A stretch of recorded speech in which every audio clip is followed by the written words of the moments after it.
One of the biggest things of getting it all done is approaching every day with the right mindset. Create self-confidence. If you want to have energy and self-confidence, keep small kept promises to yourself. Being intentional with why you're doing what you're doing. We're here to serve. Remember why you're doing what you're doing. And if it's in service or whatever that might be, remaining intentional. Choose your heart. I mean, do I want to make that time right now, like carve that time out of my day? Or do I want to go through thousands and thousands of dollars of therapy later because we didn't connect every day like we needed to? None of us ever get all of it done, but waking up and saying, I get to do this thing. You get to do something that lots of, like, if you talk to a brand new agent who has nothing, right? Like, they would cut off their pinky to do what I'm doing. So shut the hell up. You get to do this. Yeah.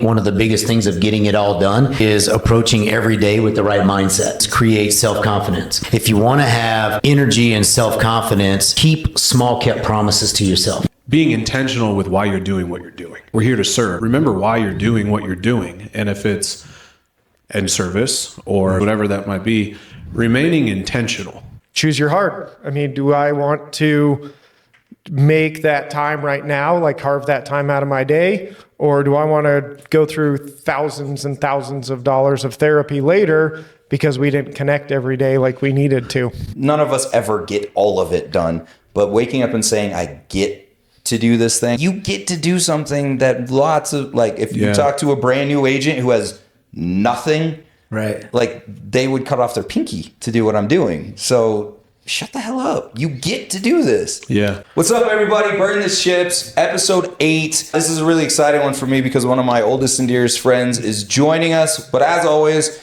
got Mr. Garrett Townsend, Mr. Chris Royer. I love you guys. Happy to be here with you guys. Today, we have Kyle Kube joining us. I have known Kyle for the better part of 20 years. Starting to trend towards 30 because we're getting old. Yeah.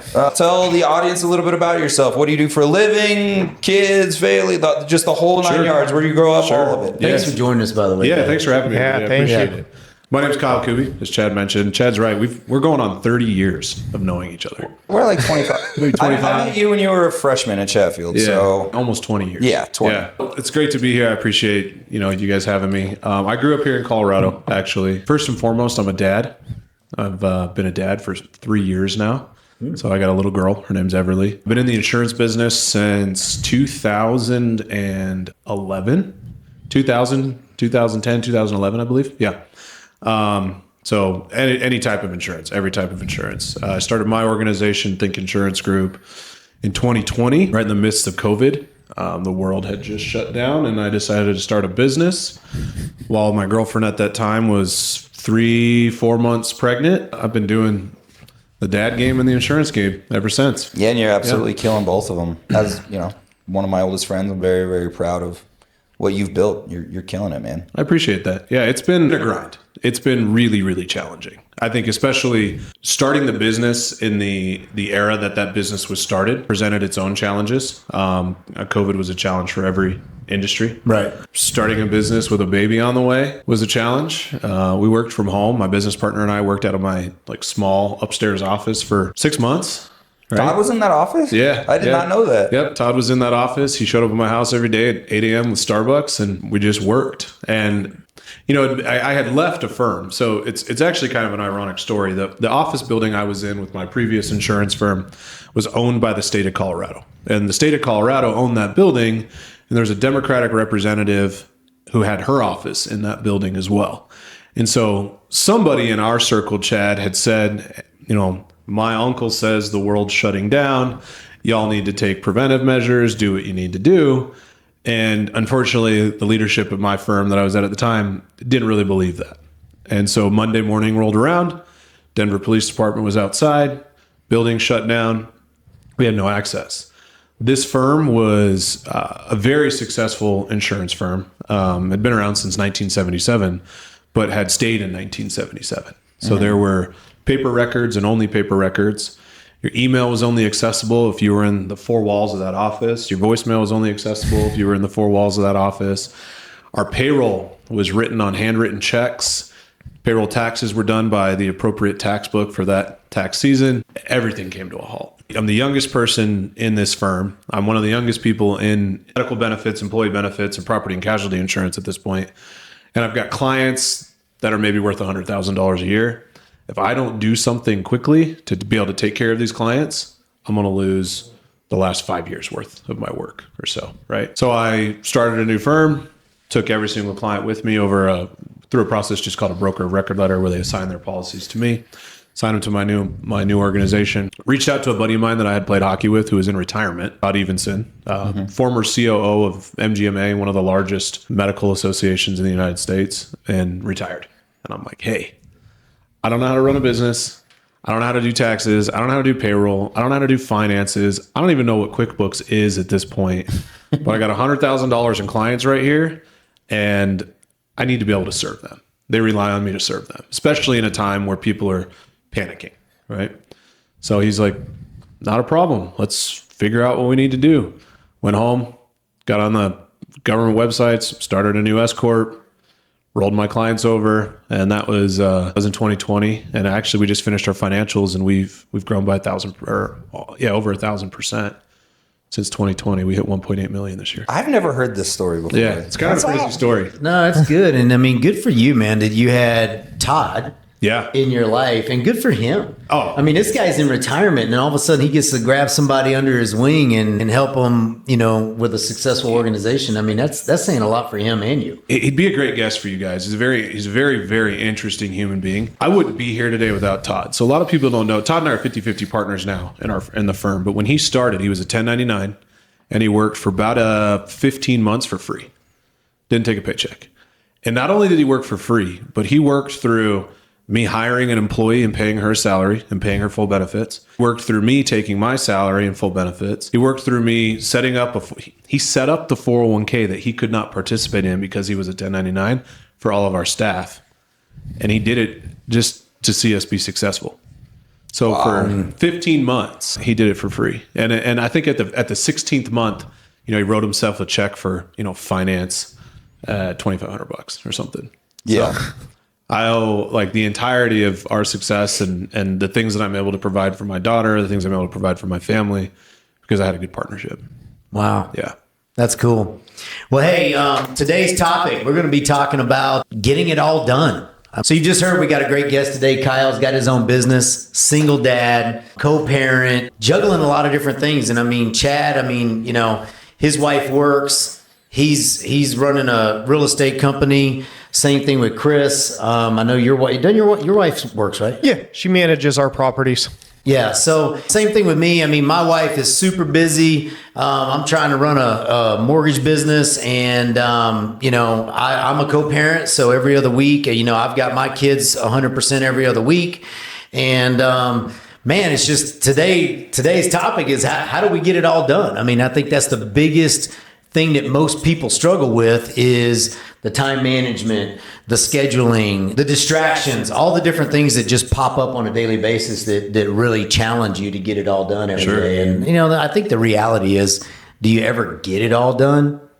No. I mean, but we're going to talk about some tactics and get to know you a little bit today and figure out how, or at least when somebody watches this, they walk away and go, man, I'm going to change that. I'm going to do this. I'm going to maybe implement this in my daily life, and hopefully walk away with some good nuggets on how to get as close to getting it all done in a day as we possibly can. I think as entrepreneurs, I always look at my to-do list. I always look at the things that I've got to do for the next week. I'm always trying to plan, not necessarily my week, but maybe my month, my year, and there's milestones in there that I'm, working towards. There's micro wins, there's macro wins. My favorite thing in the world is mowing the lawn, because I can go out and mow the lawn, then I can stand on my deck when I'm done, and I can be like, it's done. I can't cut it again. It's not going to be due until next week, and you get to see the lines in the grass. You got it done. That's about the only thing in my life that I can look at and be like, it's finished, until I have to do it again next week. And it smells good. And there's just nothing better than fresh cut grass, like you said, the lines in it and everything. You just want to go hang out outside in it. He's damn near like a golf manager when it comes to his lawn. He's got You got a good looking lawn. I might have to take some tips. I'm right there with you. Mowing my lawn is by far one of my favorite days of the week because I've got a riding mower. So I've got the steering wheel in this hand and I've got my beer in this hand, and it's just a good Saturday. Yeah, it's 30 minutes to yourself, or depending on how big your lawn is, it's like you get out there. I usually throw music on, or I've got my toddler walking behind me, holding onto my hand, and we're just walking back and forth. It's mindless. It's absolutely. That's why I think I like it the most. It's mindless. Yeah, it's mindless. You just go back and forth. You just exercise while you're doing it. Well, I think for me, it's it's self-care, and it's not just mowing the lawn is self-care. What I mean by that is I spend so much time crunching numbers. I spend so much time strategizing for clients. I spend so much time, building risk pools and different types of insurance products that can fit a suitable market. But when I get to be outside and I get to work with my hands, I don't have to think about any of that. I get to shut my mind down and just put my hands to work. I appreciate that a lot because it's a good little escape. Mm-hmm. Yeah. So that's on one of our podcasts that we'll do on self-care. Mow your lawn. Mow your lawn. Without a doubt. Without a doubt. I think for a lot of people too, it's the little wins, right? A lot of people struggle with not being able to get stuff done, right? And they look at their plate or they look at their month and there's just too much for them to manage. Whether you're a single parent, a married family, don't have kids, everybody's carrying their own weight load. So I look at little things and I chalk them up as just like micro wins. Those micro wins are, I think, what feed the bigger wins, right? I mean, a lot of times, especially when we're talking about individuals who suffer from any type of, mental challenges, whether it's anxiety or depression, things like that. I mean, the number one thing you can do for yourself is get up in the morning and make your bed, right? That's a little win. So if you can take those little wins, they start to compound. So.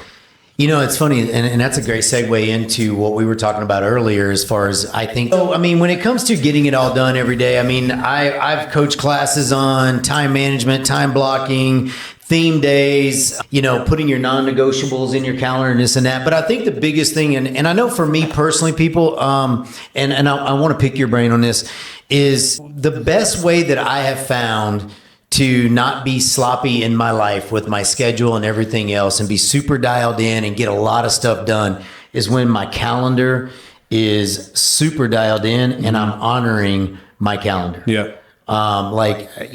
For years and years and years, I was pretty much a slave to my calendar. It was almost robotic. It was like, if it wasn't in there, I wasn't doing it. Right. And if it was in there, I was doing it to the minute that I was supposed to start doing it. Yeah. So is it the same thing for you? You time block really well. You manage your calendar really well. It flip flops every week. So like you, we're a 2-2-5 schedule with our kiddo. Yep. So every other weekend, and then I always have like Monday, Tuesday. She goes to daycare on Wednesdays. Her mom picks her up for Thursday, Friday. Right. Mm-hmm. So my calendar from that perspective gets really, really full when I don't have my kid, but I intentionally leave it pretty empty when I have her. Right. Honestly, I grew up in an environment where my dad, very, very great work ethic. I didn't see him from 7 to 7. And by 7 o'clock as a kid, you're usually going to bed. Right. So I've tried to make some of those changes just as a father. But I'm very rigid in my calendar. I think the number one thing that helps me with my time management is I had to learn and accept that even as a CEO, I cannot do everything.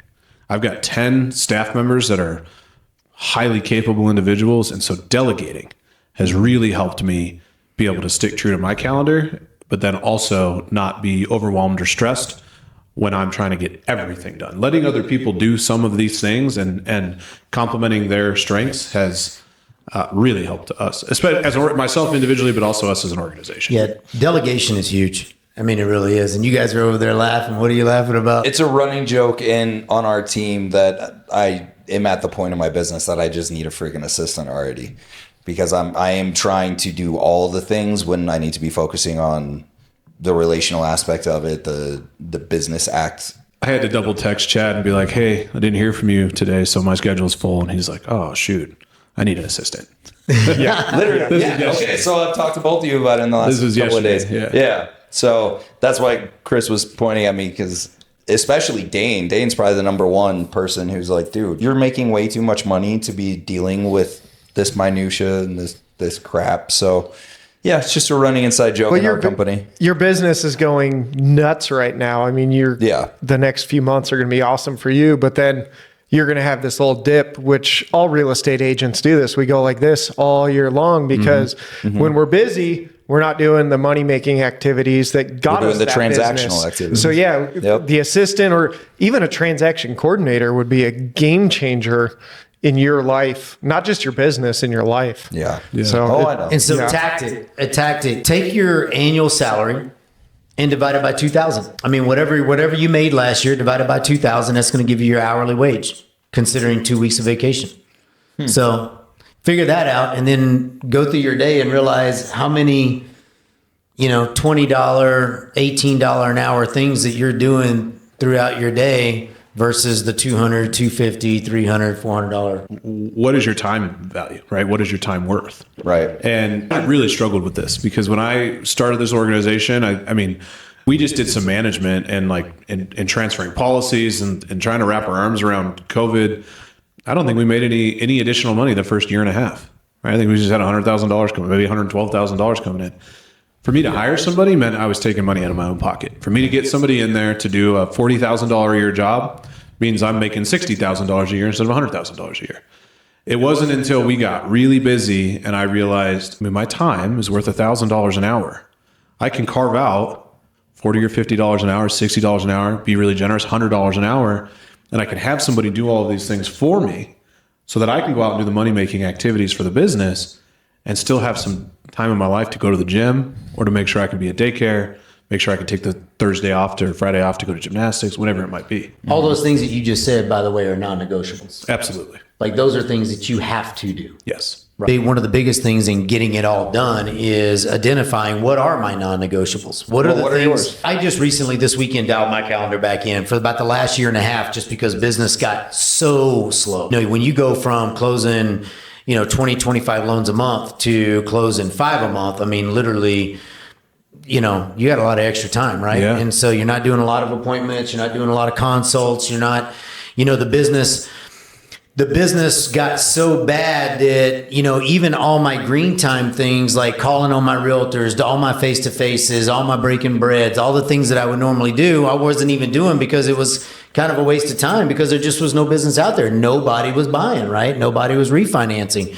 A lot of my insurance guys, felt the same thing, right? Mm-hmm. So, I just did not live by my calendar. And it's funny, I'm looking at my calendar last week, and Sam, if you watch this, you'll laugh about it. My buddy Sam, I actually missed 2 appointments with Sam. And it's so funny because Sam called me on the second one, and it wasn't that I missed it, but I went to the wrong restaurant.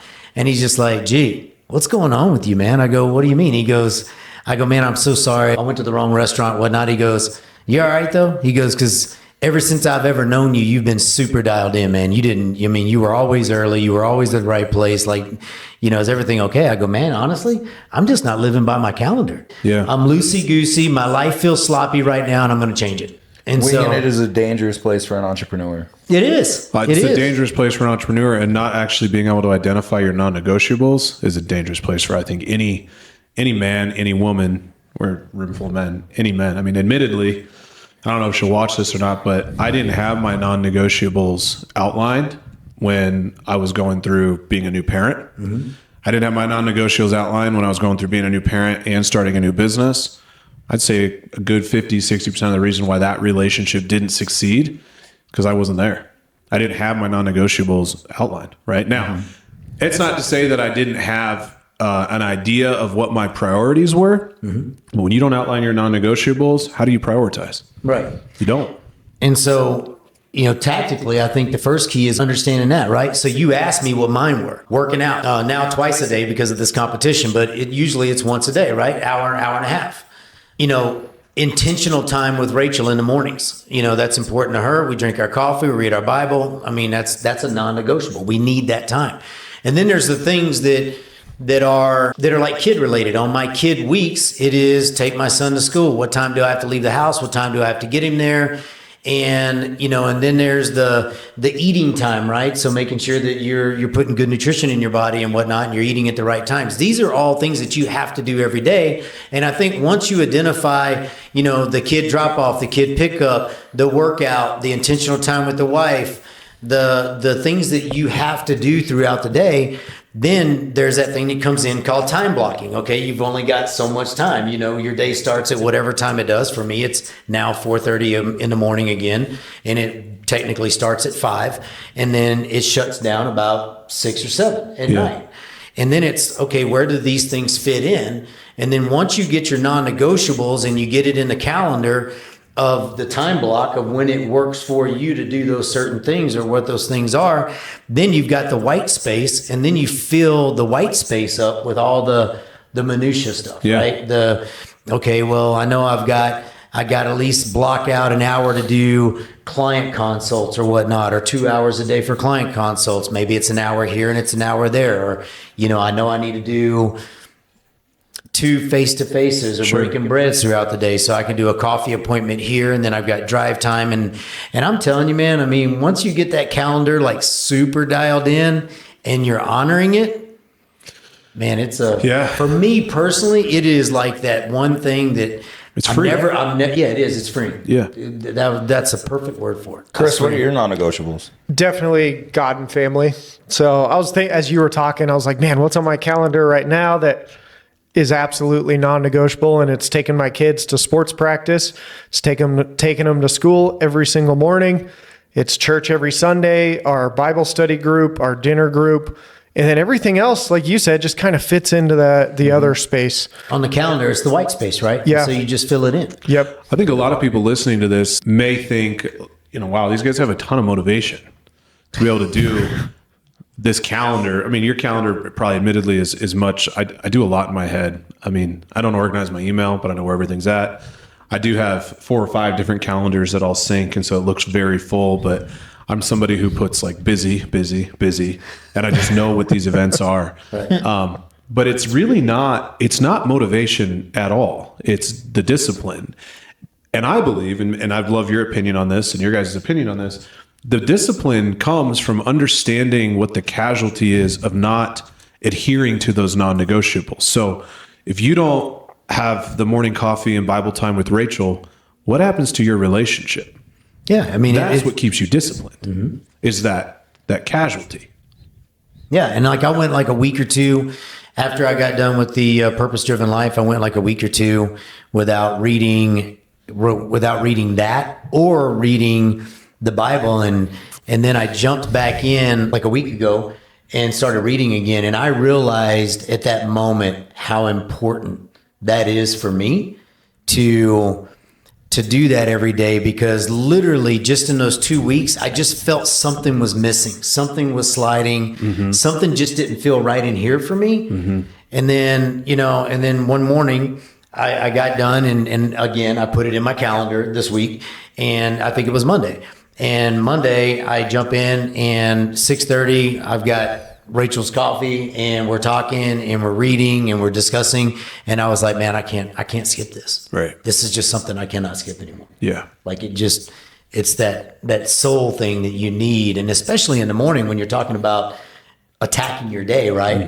And all those things that you get to do throughout the day. It's just that mindset. It's that gratitude moment. It's that, it's just setting yourself up, I think, for success. I agree with you. Whatever that is for you. You know, for me, it is that time with her and the reading. Yeah, I know this isn't a podcast on faith and Christianity, but I grew up in a Christian home. My mom was a staunch Christian, to the point where Christianity was almost traumatic, right? I mean, I remember, God rest my mom's soul, she'd wake up from a dream and something would have gone on in the dream, and she'd be drawing crosses on my forehead while I'm sleeping in ash, and she'd be anointing my room. And that was my mom, right? 10 years ago this July, she passed away of pancreatic cancer. She died when she was 50, she had just turned 57. Yeah. So she was very young. It was a very tough time. I remember to this day, my mom was admitted to the hospital.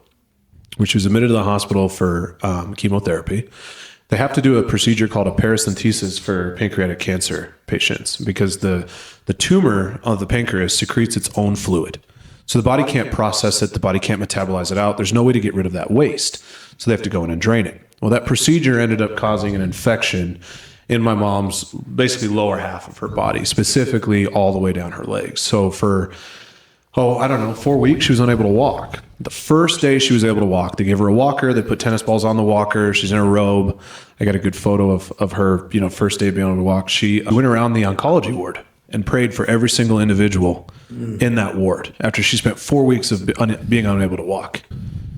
I mean, she was diagnosed and dead in 6 months, and a good portion of that was spent in the hospital. That is the singular moment that I turned away from God.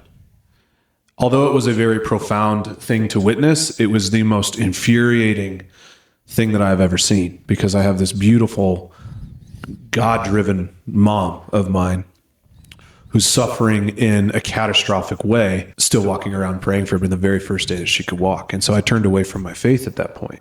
What I realized when I turned away from my faith is that it did not matter how much money I made. It did not matter the things that I could afford to do. It did not matter the women I was able to date or the things that I were able to enjoy or the pleasures that I could suck from life. I had zero fulfillment in any of it. And I actually owe this to my kid's mom, who we have a decent relationship. At times it's strained, but as we were going through this whole separation and this whole process, she said, we're not supposed to be together. I feel like I'm supposed to turn you back to the Lord. And so I'm going to ask you one question that came to me. Maybe your mom had something in her relationship with Christ that was worth not being around when you were a kid as much, that was worth putting aside her diagnosis and praying for everybody else. She had a peace over her that I had never experienced in my life. I feel like since I was born, everything has been hard.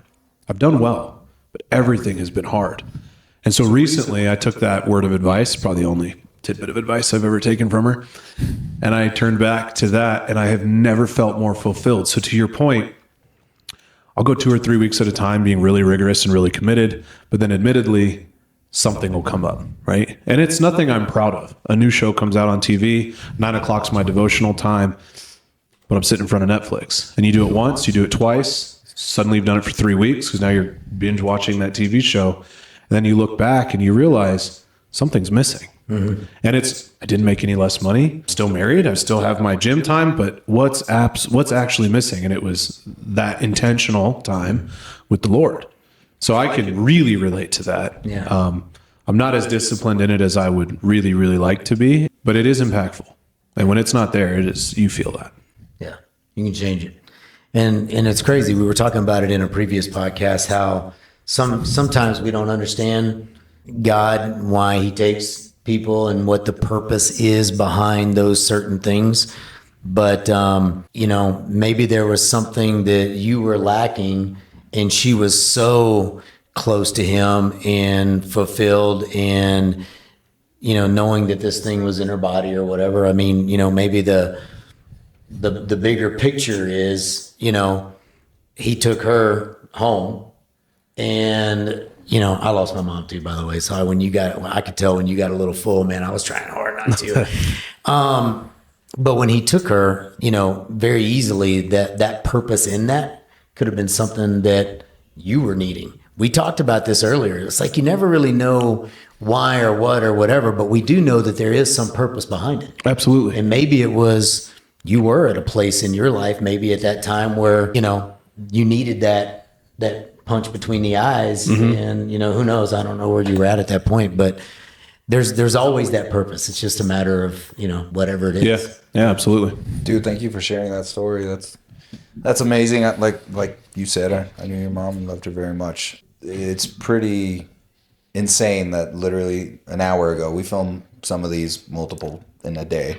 We literally just had a conversation about that I actually brought up that one of the hardest things about me in faith is the envy that the sick have for the healthy.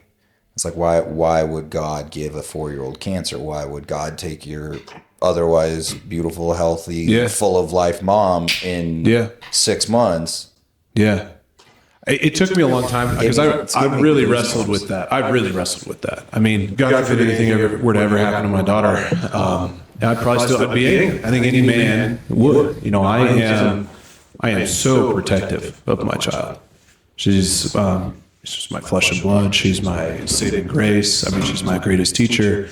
But I came across a TikTok, and that question is, well, if God is all good, then why does everybody get sick? Or if God is good, why are good people dying of cancer? And a pastor shut it down by saying, nowhere in the Bible does it say that Jesus Christ was sent and sacrificed for your flesh and blood. He was sent for your soul, for your heart and your soul. That's what's eternal, not your flesh and blood. And that changed. That clicked for me. And then that moment it cemented. My mom knew exactly where she was going. Whether she went that day or she went 40 years from that day, her final destination is exactly the same place. And I think when you're a true believer, and when I say a true believer, I mean like with every ounce of your being, like me, like death does not fear me at all. I mean, at all. I don't want to suffer with death, but if that's what God had planned for me, I mean, I'd figure it out. But the thing is, you think about your kids, you think about the people that would miss you, whatever. But at the end of the day, man, it's like we don't know that, right? And so it's like make that impact the biggest impact you can while you are here, because you never know when it's going to be yanked out and you're going to eternal life. And I have zero doubt that what's next is way better than this. So, and this is pretty dang good, right? Again, going from that gratitude standpoint, I mean, this is good. So better than this, and the way the Bible describes it, I'm like, dude, I'm all in. Whenever you're ready for me, bring me home, man. I think you make a really good point, though, because I don't fear death at all. I mean, I know exactly where I'm going to go. If I don't make it to tomorrow, I don't make it to tomorrow. The challenge that I'm faced with, and like the pain that I do feel when I think about that, is the people that are left behind, right? I mean, I don't feel like I had enough time with Everly in 3 years to make the appropriate impact that I want to have. I made an impact, but I can rest assured knowing, and this kind of goes back to what I said about being intentional, everything I do with her is with intention. It's good intention. It's very intentional. Every single day. I don't get lazy in raising my child. There's no room for laziness. There's no room for taking a day off. I'm intentional. And so I know if I don't make it to tomorrow, I don't make it to tomorrow. The lessons and the values, will people be sad? Will you guys miss me? Chad won't miss me, but will I never get to another I've been with you for like 20 minutes now, man. I think I know I've missed you. Yeah, so that kind of sucks. And Chad and I both dealt with the loss of close friends. We've dealt with suicides. We've dealt with the pain that we're left with when these people are no longer there. But I know where I'm going. And when you know where you're going, it doesn't matter what happens in politics. It doesn't matter what happens, what the government's doing, what they're not doing. It doesn't matter about the wars that are waging. Can you feel those things? Can you be empathetic for those things? Can you be concerned about those things? Absolutely. But if the world ended today, I know where we're going. And to your point, I know it's a lot. I mean, this is good. We all have it good. But that's something I can't even wrap my head around. I thought I was going to talk a ton during this podcast, and honestly, just sitting here listening to the two of you guys, this is as good for me as it is for everybody else watching. Well, let's get back on the subject, right? So, like you, Chris, I mean, when you think about your day, and we've already identified the fact that we know that it is highly unlikely that you're going to get it all done in a day. What are some of the things or some of the tactics that you use to right now in your daily routine to get as much as you can get done and stay on track with things? Minimizing the distractions, I guess, would be how I put it. For me. So I've got those non-negotiables that I have to get done every day, or I guess it depends on the day. But then if I've got some of that white space and I'm like, I've got to be productive right now, I use a to-do list in my notes on my phone, and I've got big project to-do list. I've got things I have to get done today, and that's usually like 5 or 6 things on a checklist. Like, I have to get these done. I got to fit them in somewhere. Doesn't matter when. But for me, I'm all about checklists, and I'm a very visual person.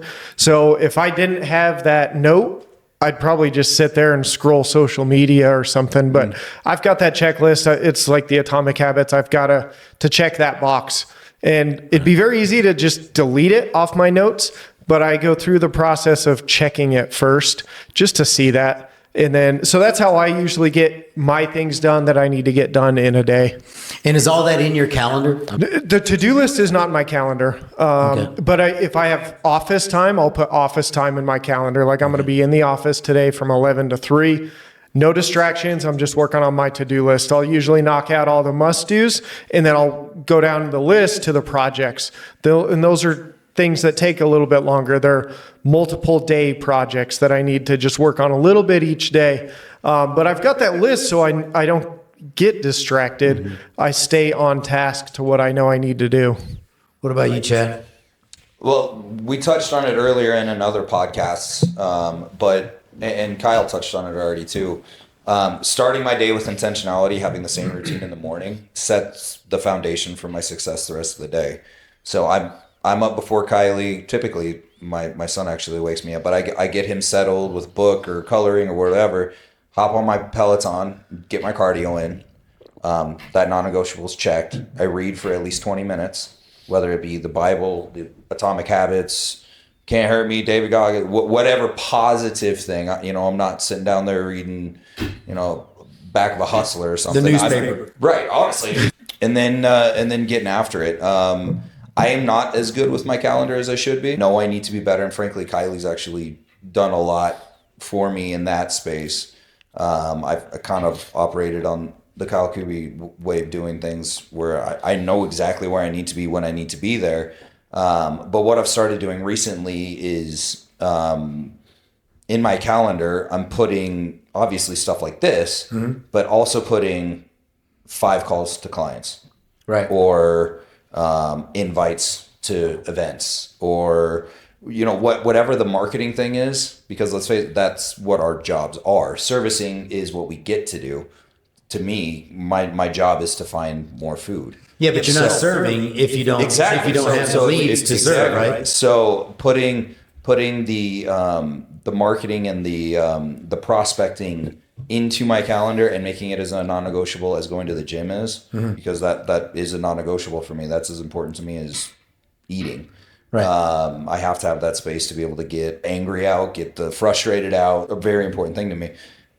So putting what others would look at as, it's not important if I didn't call on 5 past clients today. It's not important that I didn't do a pop by to this client today, or I didn't drop crumble cookies off at Kyle's office, or Don't do that, by the way. I don't want crumble cookies. doing those things. Frankly, even going and playing around a golf with you and meeting 2 other people that I didn't know. Right. Those are the things that actually drive the business. So putting those things in the calendar has been a game changer for me as far as being focused on my business and not the transactional piece. Yeah, so let's steer that direction, because we've talked a lot about kids, personal, self, working out, things like that. I love this. So now we're going to transition over to the business non-negotiables, right? Like the stuff that puts food on the table, right? And so, do any of you guys do like theme days, like where you have like certain things that you do on certain days? So as you know, I used to teach this to a lot of my realtors when we would do like time blocking and whatnot. I mean, like for example, so on Mondays for me, my non-negotiables on Mondays is calling my top 50 realtors, right? Haven't done it consistently in the last year and a half. Now that my calendar is dialed back in, and it's now in my calendar blocked out, I will take those 2 hours to call my top 50 realtors. Garrett, can you elaborate on why for the last year and a half you didn't stick to that non-negotiable? Again, it was one of those things where nobody had any business. Sure. So if it was calling my top 50 realtors just to, say hey again, whatever. I mean, it'd be like, if I'm a tire salesman and I'm calling all the tire stores to say, hey man, you need tires, right? I mean, you're calling all your biggest tire stores, but nobody's buying tires because nobody needs them or wants them.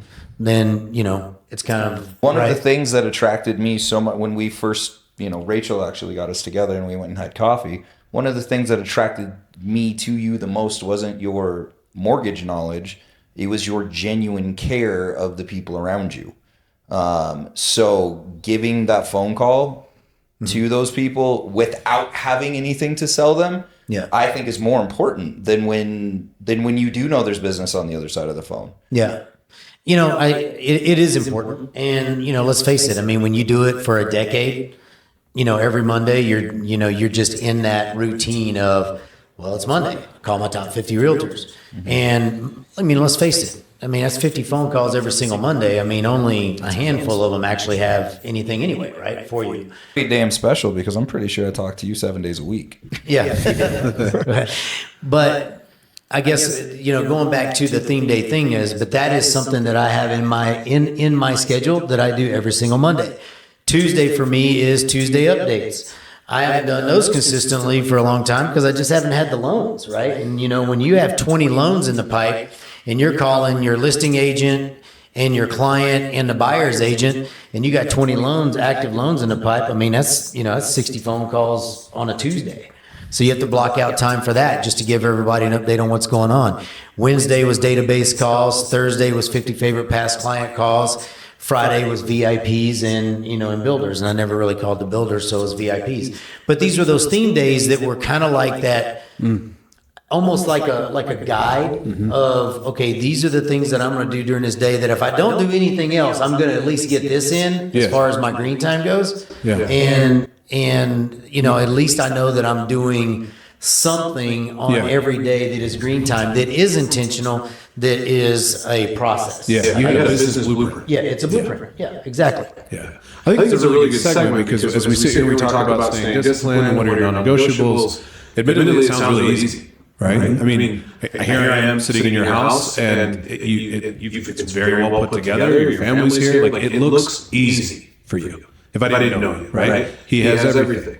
The reality of it is it's really challenging. Those non-negotiables and sticking to your calendar, sticking to your commitments, or sticking to the promises you made yourself, it's hard. And so I think for a lot of listeners, I think it's important that we do emphasize it's not easy. And it doesn't come from motivation. It comes from the discipline. I do all the grocery shopping. I do all the laundry. I do all the pickup and drop off at daycare every single week. I still have a responsibility to do my business blueprint. So it's a balancing act, but it's not easy. Life isn't easy. It's not. Everybody's schedule and routine, it looks different, right? Like, all three of you are married. You guys have phenomenal help with your kids, right? All three of you get maybe an hour or two where Rachel can hang out and you can wrap something up late at night if you didn't stick to if your day ran long. Every meeting runs 5 minutes long, but in the day 5 minutes behind, right? I actually don't have that luxury. A lot of people listening probably don't have that luxury. And so it's important to, I think, be realistic with what you are capable of and what your non-negotiables are, but don't let anybody be fooled. It's not easy. Yeah, you get to choose your heart. Absolutely. You're either going to go to the gym and take care of your body, or you're going to have a heart attack at 50. You're going to carve out time away from your business to take care of your time with your kids, or you're going to have teenagers who resent you and get into trouble. Both are hard. Being unhealthy is hard. Going to the gym is hard. Being broke is really hard. Working to make your money is hard. So I love that saying is you get to choose your heart. Everything's hard. Nothing's easy. Dude, being a follower of Jesus is hard. It's a lot easier to make the easy choice sometimes that's not the right choice. Well, let's just say most of the time. It's a lot easier to do the wrong thing than it is to do the right thing, right? Yeah. So, and when you're doing the right thing and you're trying to make the right choices and you are a follower and you're a believer in doing the right thing, it's hard. Rachel, she had this, it was almost like a little cartoon drawing or something that she had, and it was like non-followers, and it was like this straight line, easy. It was like some dude just kind of like trucking along. You've seen it, right? I've seen it. And then there's the Jesus followers. There's like pits and obstacles and all this. It's just it's hard. But the thing is, like you said, to your point, life is hard, and to your point, you get to choose it. And I think that when you really focus on it and you really look at, again, those non-negotiables, and you put the time and effort into what are the things that are important to me? What are the things that I need to prioritize in my life that are important, that I'm not going to allow distractions to distract me from? Then, if your number one goal is to be successful and work 90 hours a week, and you choose that, and that's what is the most important thing to you, but you're not a good dad and you're not a good husband and your marriage sucks and you're getting divorced and your kids don't like you, that was your choice. Right? And with that cartoon, it illustrated somebody who had an easy road, right? And it was a non-believer versus a believer. But the thing that I took from it is that the distance traveled is exactly the same. So we all have, depending on how, I don't start my day at 4:30 in the morning, but we all have the same 8-hour work day, right? We all have the same 24 hours in a day. 100%. The illustration depicts the exact same amount of distance traveled. It's just how you travel it.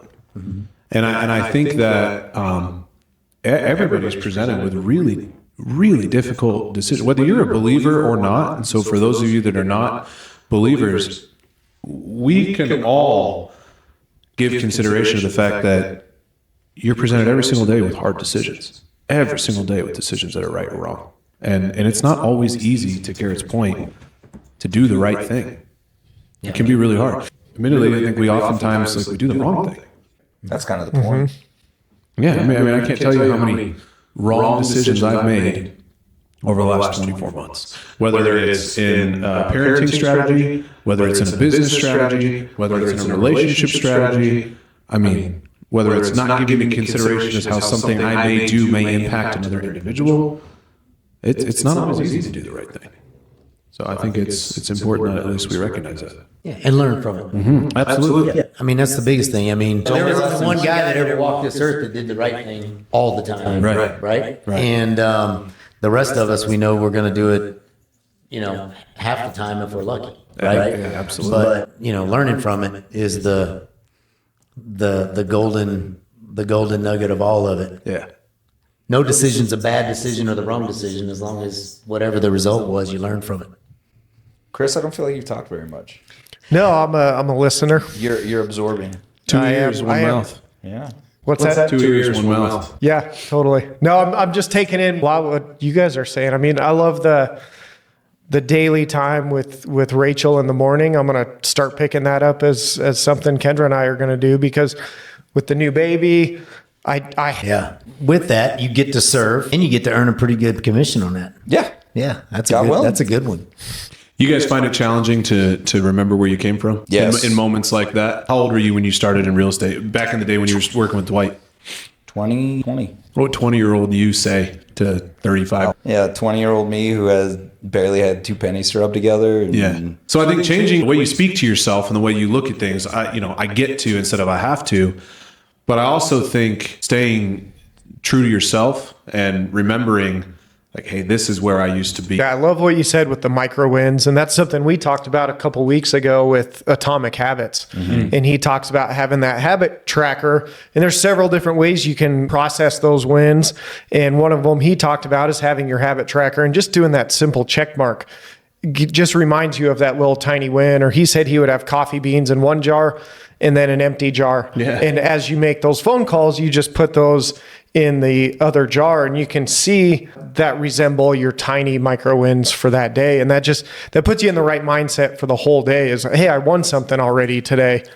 I feel good about that. Yeah. It's funny going back to, I told you guys, you got 3 ADD entrepreneur. I mean, we may bounce back and forth all day long. I mean, just bear with us. But going back to, you asked Chad, remembering where you came from, I see that as, staying humble. It is very easy when you start to see great success to struggle in that area.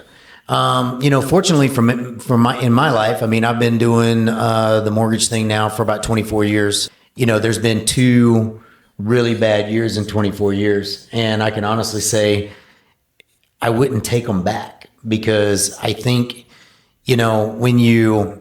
when you're seeing that success, it is very easy to find yourself not being as humble or forgetting where you came from. Mm-hmm. And, all it takes is a year like 2023 and the end of 2022. So the last year and a half for somebody like myself, the worst year in the mortgage industry for the last 24 years. And it'd take you back to your roots pretty quick. Yeah. And remember where you came from. Yeah, I think, staying humble, but you had mentioned, Garrett, you get to serve why you're doing what you're doing. Right. And so, Chad's a servant, Chris is a servant, Garrett's a servant. I've always talked to my staff about, we're not in a sales industry, we're in a relationships industry. We are serving these people. We're bridging the gap between their healthcare experience and their health insurance experience, because nobody understands either one of them, but we're here to serve. And so that's kind of where I was going with, do you have a challenge in remembering where you came from? Is remember why you're doing what you're doing. And if it's in service or, in the pursuit of helping others, whatever that might be, remaining intentional, I think is really key. Right. Just those little small kept promises. But going into every day, you and I were talking about it earlier, Chad, is there's that big difference in approaching your day when you wake up in the morning and you go, man, I got to do this podcast, and then I've got these files that I need to work on, or in your case, I got to do this. I got these 4 clients that I need to do whatever you do in the insurance industry, look at their different coverages or whatnot. And then I got to go work out. And I think that there's that big difference in the I have to, or I got to, or whatever, versus I get to. Yep. And that mindset of waking up in the morning and going, man, the sun's out today. Sun's out, guns out. Man, look, I get to hang out with these 3 awesome dudes today, thinking about myself, right? All I could think about was how excited I was because we haven't filmed one of these in a couple of weeks. And I was sitting there thinking, man, I get to hang out with my boys today. We got a guy that I've never known that I hear great things about. I get to hang out with this dude and get to know him. And then I get to work on some files later because we're getting busy again. There's just that different mindset of getting it all done. I think that when you look at your day and your activities and the things that you have to get done as I get to do them, I think that changes everything. I agree with you. I agree with you. I mean, one of the things that I teach my daughter is you can speak life into your day. Anything you're dealing with, you can speak life into it. So, this morning, right, woke up a little bit late. She gets to sleep in. She goes back to her mom tonight. Her mom will pick her up from daycare. But I got to take her to daycare, right? I got to listen to music with her. I think small wins are different for everybody. To your point, her small win today was make your bed, get dressed. You get to pick out your clothes. She put on her underwear. She put on her pants. She put on her shirt. She did her hair. She's 3. That set her up for the entirety of her day. How was it, by the way? That was fantastic. Was it good? Yeah, he's got great style. I love it. I had Carter do that this morning. I love that little boy. He came downstairs with the most mismatched everything. He had long sleeve, highlighter green dinosaur shirt. He had bright red pants. He had striped socks and these crazy Crocs he has. Yeah. And me and his mom just looked at each other and were like, cool. Send it, dude. I love it. I mean, that's his confidence, right? 100%. And that's so his persona. But yeah, speaking of that, one change can change everything for somebody who doesn't feel like they can get it all done. Because like we've said, Have to be more intentional about that time with her because, choose your heart. Do I want to make that time right now, like carve that time out of my day? Or do I want to go through thousands and thousands of dollars of therapy later because we didn't connect every day like we needed to? Totally. Just make the time. It's carving that time out, being intentional with that time, and then going back to the green time. For people out there that are watching this, that are entrepreneurs or whatever, that non-negotiable on your green time and the things that you need to do that you need to do to be successful, do not take that lightly. If you know you need to make 20 phone calls every single day to be successful, don't make 19 phone calls. Don't make 18 phone calls. Make your 20 phone calls. There's things that I've, promised to my coach just on our last coaching call that, my very first Monday, which was this Monday that I was going to do it, I was going to call, because our CRA program, I was going to call 10 new listings that qualify for our CRA program every single day. That's 10 a day. That's 50 a week. That's 200 new realtors a month that are going to hear from me about a program that we have, that they have a listing in that program. So it's an easy phone call anyway, right? Well, my first day Monday, I think I got through like 7. So yesterday I did 13. And then I was, I shamed myself and was kind of pissed at myself because I didn't do, I already didn't keep that promise to myself, right? And, just don't do that. If you need to make it 5 phone calls a day or whatever, but on your professional time blocking, green time, whatever those promises are you make to yourself, you got to do it. You owe it to yourself, you owe it to your business. And it's so easy to get distracted. Better. So 20 a day or 10 a day, 50 a week is something that you can bite off and you can chew on, right? For people who are just starting, you've been doing this for 24 years. Yeah. Pick 3. Right? Prove to yourself that you can do 3. Take that micro win. And when 3 realize when you get through 3 and you realize, hey, I got 25 minutes left over in this little block, I think I can get 5. Well, then the next week, kick it up to 5. And when you get through 5 and then your calls become more efficient and your calls are down to 5 or 10 minutes instead of, gearing up the confidence to make the call and 10, 20 minutes trying to get to know, when you can be efficient in the process, before you know it, you're at 10 or 15 or 20, depending on what you can take off. But don't try to do it all at once because you'll never get it done. You have to understand what you can tolerate and then grow or graduate from that tolerance and start increasing your tolerance. So one of the things, when I have my very best phone calls is when I take myself out of it.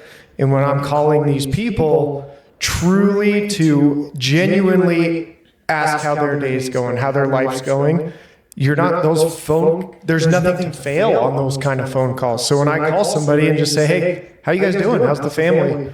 Like those phone calls, like you said, sometimes you quit doing your Monday phone calls because there was no business to be had. But if you change your mindset to, hey, I'm just calling Chris to say what's up, see how he's doing, it's going to put you top of mind. And just because you made that phone call, I'm going to send you the business because I'm thinking about you. But if you just make that little tiny shift in your phone calls, you can't be rejected when you're just calling to see how somebody's doing. Well, I think we live in a society too. I mean, I certainly notice it when I walk into my office space and somebody who I don't know very well, catches a look on my face and they come by and say, hey, you walked in, you look pissed off. Is everything okay? Hey, thank you. Actually, you know what? It feels really good to have somebody, and I think as men, I don't think we really deal or get to experience that very often. So to your point, Chris, just plugging into somebody to say, just checking in on you. I want to know how your day's going. That doesn't happen very often, especially for men.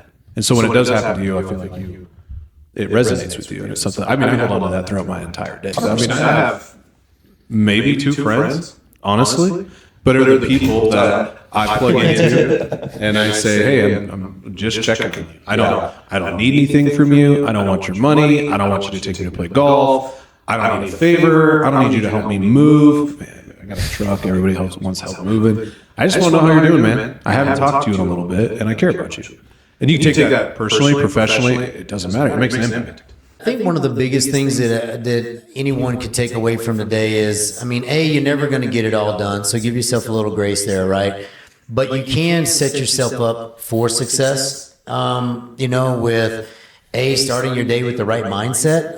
Is, we get to breathe every day. We get to live every day. We get to, hang out with our friends and our clients and make those phone calls and have those conversations and all those things that I think we're blessed with every day. But I think the biggest piece is to be organized in your day, to have the to-do list, to, like me, be a slave to your calendar again, where every single thing that I do throughout the day is blocked off in my calendar, and then identifying those white spaces that you have in your calendar, where instead of just kind of being loosey-goosey all day, that you actually can put things that need to be done or tasks that need to be done that maybe aren't priorities for that day, but that day gives you, because you've been so focused and intentional through your day, that now you have this extra white space in this time, so you can now take some of the things that weren't number one on the priority list. Maybe they were just, something you needed to get done that week, and now you can prioritize it into that day. And I think that's really one of the ways to get it all done, right? And being realistic that there's never going to be a true balance, right? But find your balance, right? I love it when somebody talks about, like the 7 pillars of life, like, hey, you got to be balanced. And I'm like, dude, life doesn't work that way. There's no way you're going to be perfectly balanced in all of those. You could try your best. And I think through what we tried to accomplish today and this getting it all done is, what do you need to prioritize? And being aware of that, and being aware of your non-negotiables, and being aware of the things that you need to do throughout the day, your day, to get it all done as best as you can. But that perfect balanced life, you show me that guy, and man, I want to learn from him. I think my biggest takeaway from today was when you talked about your micro wins. I think those are huge. I think that gets us in the right state of mind to win the day. You win these little tiny things, and then you win the day, and you're like, man, I don't know when these are ever going to get finished, but when I finish mowing the lawn, that's a good feeling. Small cap promises. Stay true to yourself. If you don't have a calendar and you don't time block, start doing it. I promise you, it can change everything.